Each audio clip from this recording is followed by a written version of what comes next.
for Tyreek Hill. Got it at the 20-yard line. Right side they throw. Back to the end zone. Touchdown! Kansas City! Again, motion with it. They fake to him. Throw right side. Caught by Williams in the right corner. Touchdown! Kansas City! Chiefs by 4. Garoppolo in the pocket. He's being hit. He's being wrapped up. Frank the Shark Clark.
Now, here's News 5's William Jackson.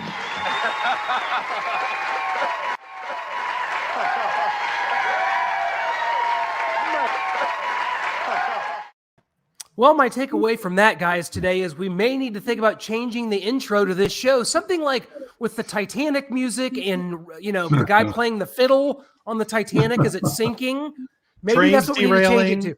I'll tell you this, we're glad to be able to do this, though, with William Jackson. If it was anybody else other than you, William, if it was like Bill Moss, who we have in here a lot, or Rich Boldinger, who we do pregame with, we might have a totally different tenor, but you somehow are a calming effect to me, and I think we're going to be able to get through this. How are you, sir? Oh, doing well, better than Kansas City Chiefs fans, I tell you that. This was a rough one. When you look at it, first time since Patrick Mahomes has started that he didn't get a touchdown in the game. They didn't score a touchdown. A lot of firsts in the wrong directions.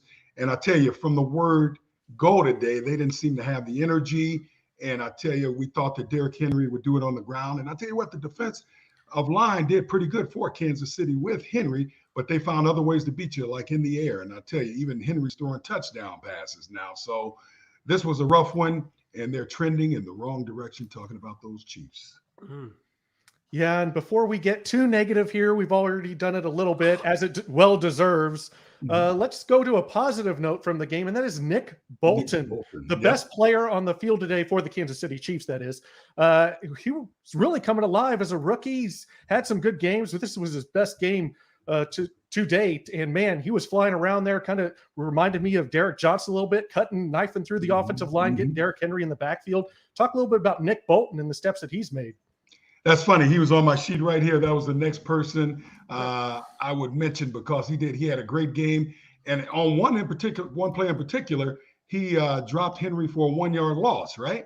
Yep. And I'm telling you, he came out balling. This was his coming out party in many ways because he's been teetering with it on the edge. But today, I think he solidified himself as a legitimate player in the Chiefs on the defensive side of the ball that they can rely on going forward. And this has to give him personally a whole lot of confidence. As we said, not a whole lot to be pumped up about, but he is indeed one of the shining stars for today, if there is one.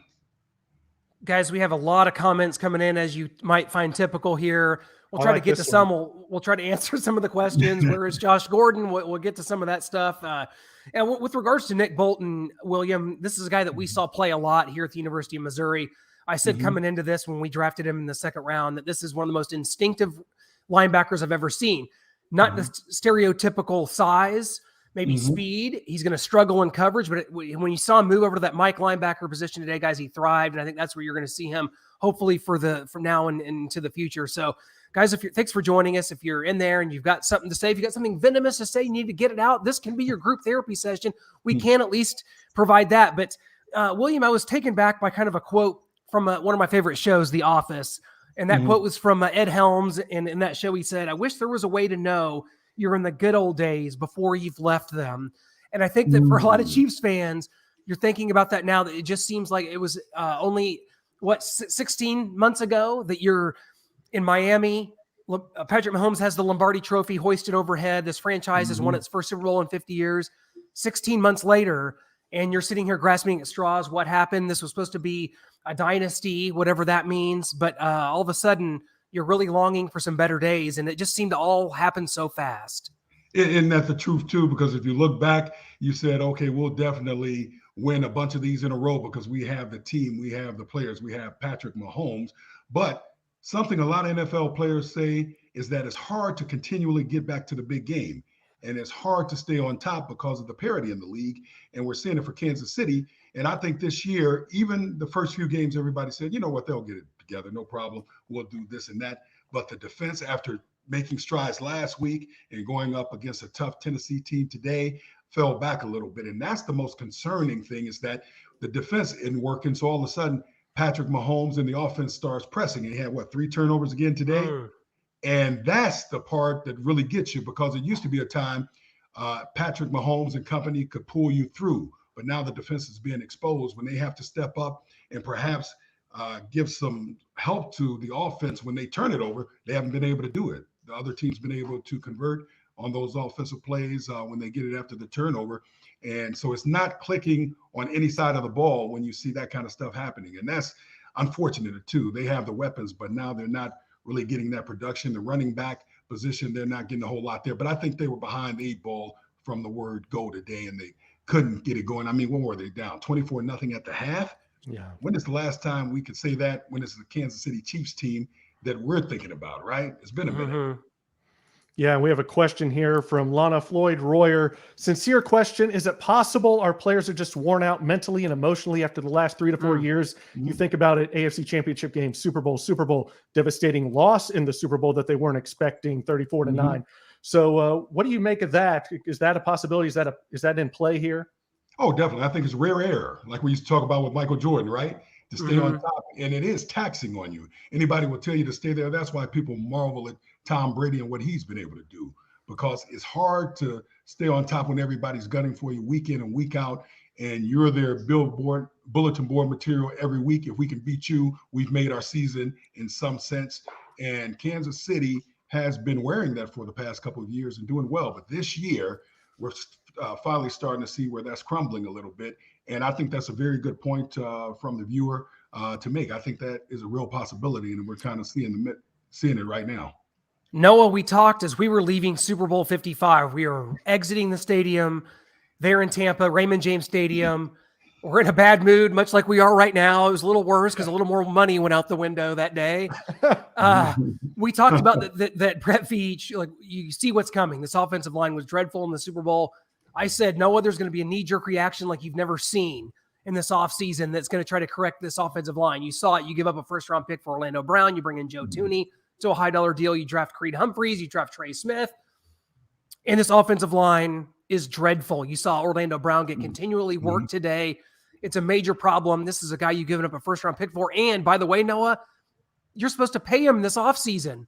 You can't justify it, but then the new problem is now you've got to go get another left tackle. Oh, and by the way, you need a corner. You need another receiver. You need defensive line. You need pass rush. This roster's in a hole, and I don't know how long it's going to take to get out of it. Yeah, you're right. It is in a big hole. I mean, I was against the Orlando Brown trade. I just didn't like what I saw. He came in for an injured Ron Lee Stanley, so they had to play him at left tackle. He's in a run-oriented, heavy offense. So, yeah, he's just got to move the pile, and he's good at that. He's great in the run-blocking game. pass blocking, wide open sets, speed off the corner like we saw from Bud Dupree today for the Titans. He cannot handle that at all. He is really struggling in this system. And we gave up a first-round pick. And like you said, I don't think we can pay him. He's just not a tackle. No matter if you say like, hey, we talked to Bill Moss last week, hey, he's not playing well enough, so he's not going to demand a lot of money. We can just pay him, say, hey, your tape wasn't great this year. We'll give you a menial salary. I don't think he's even worth that. I don't think you can play him at left tackle and get Patrick Mahomes hit as often as he's getting hit right now. We saw him with the concussion today. He came out of concussion protocol. They said he was fine. He was good to go back in the game, but the coaching staff said, no Moss, we're done. We'll send Ched Henne out there.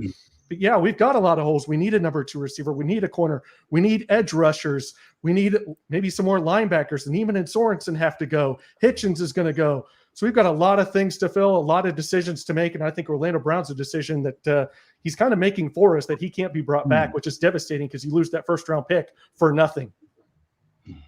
Oh, that very good stuff. And William, we've got a bunch of questions coming up here about Josh Gordon. Another game where he's, it is Halloween.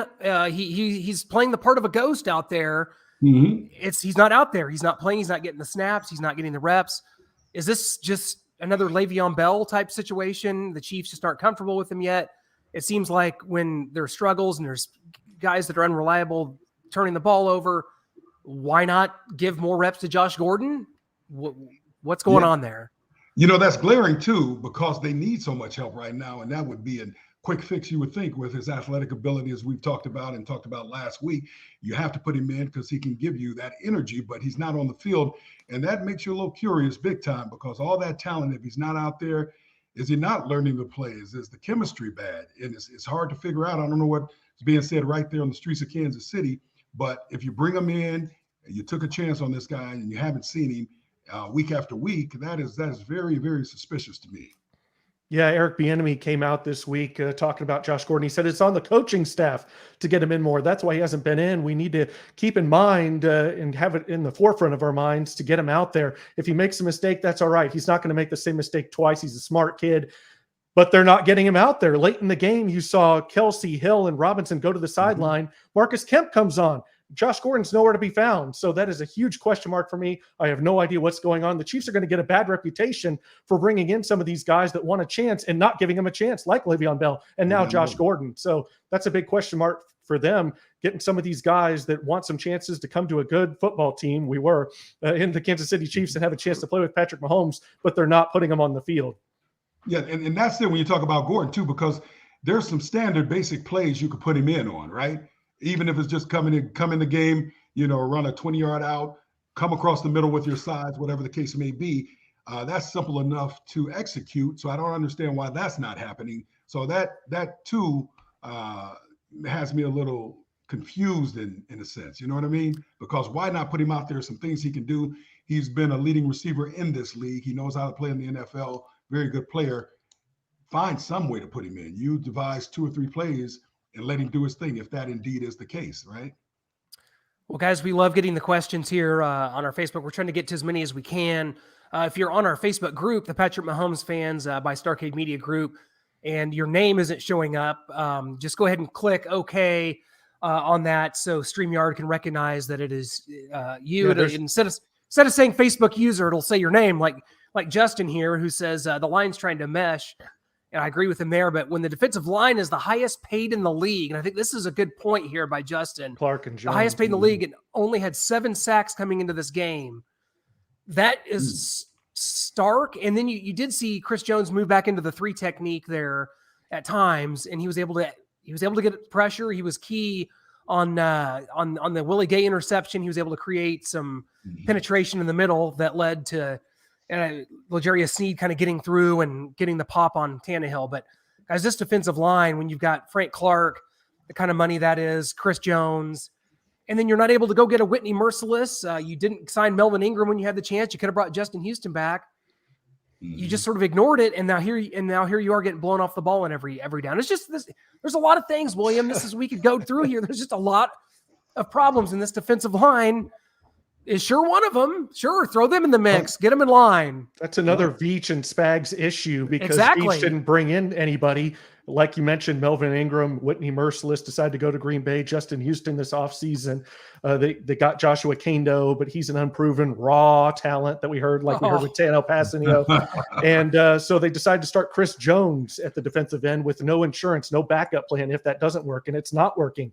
We have Mike Dana there. Like this person says, Mike Dana needs to start at defensive end with Frank Clark, move Chris Jones back into the middle, and sit Jaron Reed on the bench. I know we signed him. That's our big signing. We thought he would work. That's not working either. So just as everything else isn't working. So he may need to sit on the bench and just be a rotational guy with Chris Jones back in the middle where he belongs. Right. Now, Saunders, he had a couple of big plays today, too. 99. He tried to show up a little bit.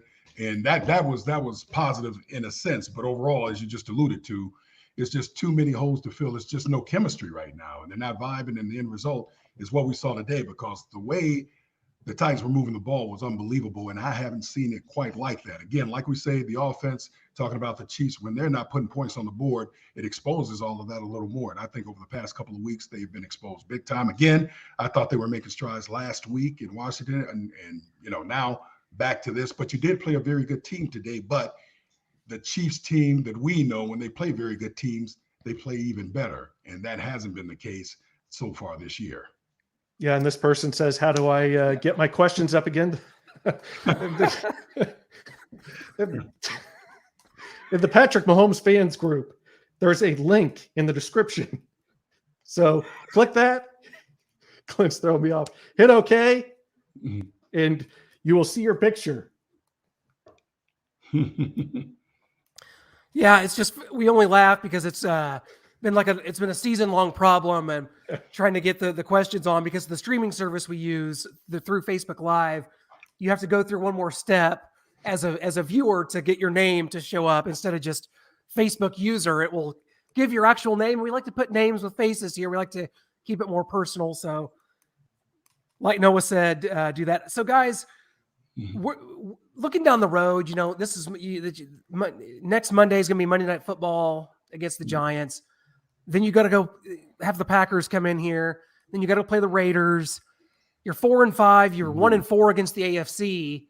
Is it just time to say that just stop really talking about things like certainly division championships? And is it time to just start looking at this team for what it is and just move on from that until something changes down the road here? I think, more than anything, it's time to try to get the train back on the track before we can talk about doing anything else. And that's what they're having to deal with right now. I think the confidence of the players and the coaches has been hit by the way they've been playing, and in today's performance especially. Hopefully they'll be able to rebound. They're professionals. They know what they're doing. But, let's just get it back on the tracks before anything, because if you're talking about the division right now, that's not something to even concern yourself with. One game at a time, an old cliche, but it's so true. You have to hopefully get it right Monday Night Football. You have a great team to try and get it right against, right? But you still have to execute. And if for some reason that game is closer than it should be, then that'll be something a cause for concern. But hopefully they can get something going, and Patrick Mahomes will be okay, and they can move forward. But not to put points on the board in the first half, that was amazing to me. That was simply amazing. Nothing. And what do they have, like, at one point, late in the half, 35 yards or something like that total? Yeah. 240 to 35 at one point was the yards. Yeah. Yeah. And when's the last time you've heard of that? It's been I can tell you exactly when. It was October of 2016, Chiefs and Steelers on Monday Night Football. It's the last time the Chiefs, until the Buffalo Bills game, had lost a regular season game by more than one score. So we've now crossed that bridge twice here in the 2021 season, a feat that hadn't been accomplished in 5 years. So like William said, trending in the wrong direction, a lot of records and a lot of things that have gone the wrong way, or you're definitely staring down the barrel of what this is. I think this is a team that's going to be 4-5 heading to Vegas here in a couple weeks, guys. And that just doesn't bode well. I don't trust the Chiefs against any team right now that's a good football team. Yeah, bring in the Giants next week. You want to go out to Arrowhead Stadium with your buddies and jump up and down, do the tomahawk chop and party. You're probably going to be able to do that.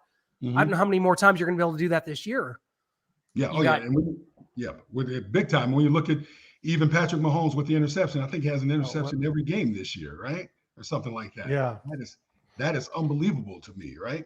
And it's just, it's going to be hard to go out to the Raiders, and the Raiders seem to be playing well, despite their recent troubles and headline news.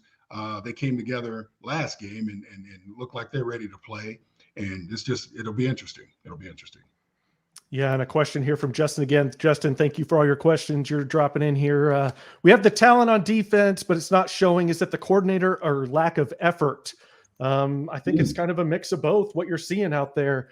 I'm not going to say these guys aren't giving effort. It's just like they've forgotten the fundamentals. They're not playing with their techniques, staying in their gap. So, but we've mentioned kind of the coaching with Chris Jones at defensive end and some of this stuff, not changing out Sorensen fast enough and Neiman being out there. So I think you're seeing a little bit of both, just guys lackadaisical, not to keep in mind their techniques and fundamentals that they've known their whole year, this whole year and growing up playing the game, and they're just not having their head in the game.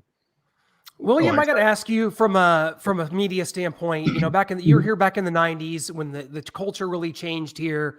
Do you remember what it was like? Because, I mean, that was a team, obviously the Chiefs never won a Super Bowl during that time. Marty Schottenheimer, winningest team of the 90s, didn't win a Super Bowl. What was it like from a media standpoint back then when, the Chiefs are really good, but they're losing these playoff games? And, what was it like? Do you feel like the media has changed? I know you're not in Kansas City anymore, but I think that the media has changed so much here in this town. I think back then we had you, Jason Whitlock, Joe Penznansky on the Kansas City Star, guys like Al Wallace. We still had Lynn Dawson on sports. I mean, of course yourself. I mean, the media was so huge in that time, and now I just feel like it's kind of just more of a cheerleaders for the team. But back then, you guys had some real responsibilities to try and tell some real stories. Oh, no doubt. And I'll tell you what, that was a great run. I was in Kansas City from 94 to 2004. And during that time, the Chiefs went 13-3 twice, right? Yep. And one of the biggest questions people are still asking would be Rich Gannon. And why didn't you put him, Gerbach back in the game, coming off injury when Gannon had him rolling, right? And that and, the Lynn Elliott missed field goal, those kind of things, that hurt. And the players will tell you, a lot of players, they were down. But you're talking about just during that time, we were covering the sports, great teams. It was a ball, and the city was crazy for Kansas City for the Chiefs at that time, right? And so that was a great time, and I thought it had been bested last couple of years by winning the Super Bowl, the first one since Lynn Dawson and company went there. So it was a time where we could really get into players. Again, there was a little controversy here and there, but it was real media, real conversations. Great time, and the media people were competitive as well. We were, right? And in a good way. It was a good time, and it was great football. I mean, when people come in here, they were excited to come to Kansas City. Opposing teams, fans. I had friends coming from all over the country wanting to come to Kansas City. And once they went to Arrowhead Stadium, they said, you know what? That's more like a college atmosphere out there, right? Than a pro atmosphere. And everyone fell in love with it. And I know I did for 10 years. And people ask me now, of all the places you've worked, and I worked in Chicago for many years after I left Kansas City, what was your favorite city to work in and perhaps even live in? And Kansas City is the one, right? My wife and I both say that. I'll tell you a funny story off the subject a little bit, though. We were at a Bears game, and my wife is an exec with Kraft Foods. So they had a suite there, right? So we had maybe 6 people in there with Kraft, and they all had lived in Kansas City prior to coming to Chicago. And to a person, everyone said, if you had an opportunity to go back to Kansas City, would you do it? And all the hands went up. Everyone said that they would do it. So Kansas City is a unique place. Going through a little something right now with the football team, but I'll tell you, great city. You can get around easily. I'm in Atlanta now. And the famous thing here is Atlanta is an hour from Atlanta, right? So it takes you an hour to get around the city. In Kansas City, it was just a great place. And the fans, they'll be loyal. They'll be upset, but they'll be loyal and they'll stick with this team because, while we're down on the Chiefs right now, if you look at it, they haven't had a Super Bowl championship team in so long. Usually, if you can win one, that'll last you for a while. But once everything calms down, people will appreciate what they've done, and hopefully they can get back on track. But I think probably they've gotten a little spoiled. We all have with Kansas City, as we said, the first few games. Oh, they'll get back on track. It's no problem. And now as the season lingers on, things aren't trending, as I said at the top of the show, in the right direction. So that's what we have to have happen for sure. Well, staying back in your time here in Kansas City, there's a lot of optimism coming into this season. There's a lot of optimism going into the 1998 season for the Kansas City Chiefs. The wheels fell off there. It looks like they're falling off here if they already haven't. What do you recall of that 98 season, and how would you kind of compare it to what we're seeing going on right now? Well, we have no Bam Morris, first of all. No Bam Morris, no Dale. Not yet, anyway. Not yet. No, not yet. Well, back then, I tell you what, because the Chiefs, after they started rolling, and then they started switching, with changing coaches and that kind of thing. A lot of stuff went on, and you could see it was a different feel, and that even went on with the Chiefs Marcus Allen show, locker room show, which we did weekly, right? Mm-hmm. And you could tell the tone with the audience and all where it changed. They were still fans, but again, when you see it trending in the wrong direction, it's not a good time. And that's when you start to see a lot of heads start to roll. I don't think that will well, by the end of this year, if they don't turn it around, definitely, as you guys talked about it, some players who probably would have come back, who may not come back. But, back then, similar in that way, but I'm just hoping that they can turn it around this year and get this thing back on track and at least make it respectable. And the thing is, we have, 17 regular season games this year, right? So they have an opportunity, if they can right the ship some kind of way, they can still do well, because we say the Raiders, Chargers, Denver, in the AFC West, if you take care of business, you're still in that race. But if you go out to Vegas, as we talked about, and you roll the dice and they don't come up in your favor, then that's going to make it a long year. And then you go down a few games. So hope is still there, but right now it's kind of raw after all these weeks. Defensively, they have to come. And I think the one thing they need to do really to get the confidence back with the fans and with the players and coaches as well is make a strong defensive showing over the next couple of weeks. If they can do it on a consistent basis for a couple of weeks, and that will let Patrick Mahomes and the offense relax a little more, because again, they feel all the weight of the world on their shoulders right now with the defense not performing. That's why they're pressing over and over again. And the more you press, the more mistakes you make. I don't care if your name is Patrick Mahomes or whomever, Superman, it's still going to happen. And that's what we're experiencing right now. Well, William, we can't thank you enough for being a part of the Red Zone Report. I tell you, I need more of you in my life. We've done this now. Well, I guess we missed the Bills game, thank goodness. But we've had three negative outcomes of games. I was going to say 3 negative interactions, but that's not true, because no interaction with you is ever a negative one. And we need to be meeting under better circumstances, guys. So if no other reason than that, we need to start getting this thing turned around. Chiefs will be at home for Monday Night Football next week, and we can only hope for better, guys. It's always a pleasure. I always feel better after doing this, a little group therapy session. Got some good questions today. William, you're fabulous as always, guys. Thanks so much for joining us here on Red Zone Report. We'll be back next week. Thank you guys so much. See you guys.